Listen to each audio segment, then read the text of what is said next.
Me, I've always said, as for the thought of leaving my country to migrate to another man's country, dear. I will never do such a thing. Never. Unless God chases me out of this country. To hell with greener pastures. We'll manage the grass here like that, especially in Europe and America, considering how increasingly radical the far-right movement is getting in those places. You'd have to be either brave or very desperate to want to relocate there. So this is the latest shooting incident in the United States. Let's watch the video.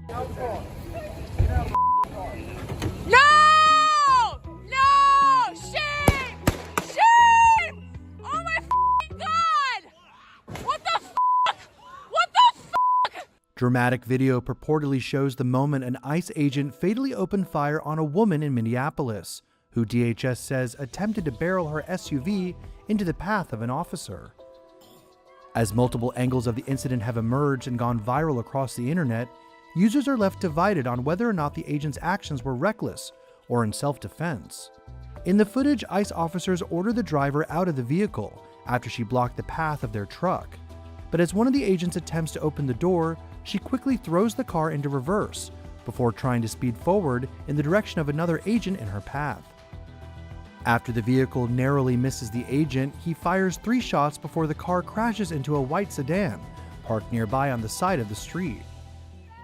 Hundreds of protesters have gathered at the scene, which the city of Minneapolis has identified as the intersection of East 34th Street and Portland Avenue. This is f***ing ridiculous!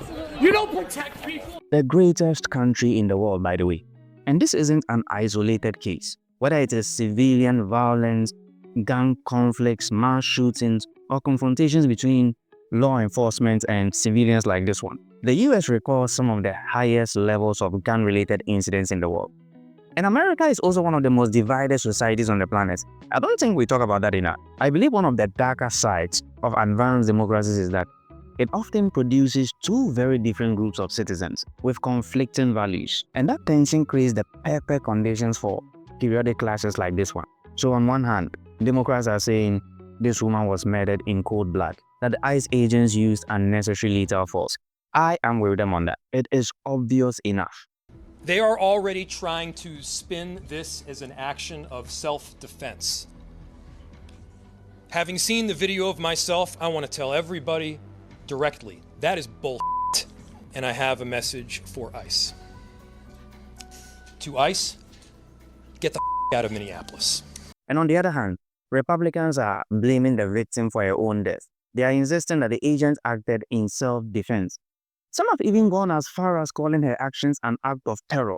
In the wake of the viral incident, Secretary of Homeland Security Kristi Noem described the officer's actions as defensive and called the incident an act of domestic terrorism during a press conference. It was an act of domestic terrorism. What happened was our ICE officers were out in an enforcement action. They got stuck in the snow because of the adverse weather that is in Minneapolis. They were attempting to push out their vehicle, and a woman attacked them and those surrounding them and attempted to run them over and ram them with her vehicle. An officer of ours acted quickly and defensively shot to protect himself and the people around him. And my understanding is that she was hit and is deceased. She was just trying to get away from them, which is wrong. She shouldn't have done that. But did she deserve 4 bullets for simply trying to get away? Imagine being boxed in by that many armed men. Anyone would panic. If you watch the video with an objective eye, you'll see that the officer didn't need to shoot. This isn't self-defense. The officer had enough time to move away. He had enough time and space. He didn't have to shoot. It looks like he came out that day ready for blood. And even after she was shot, they wouldn't let a doctor on the scene treat her. Can I go check a pulse? No! Back up! Now! I'm a physician! I don't Listen, care! we understand. We got EMS coming. I get it. Just give us a second. We have medics on scene.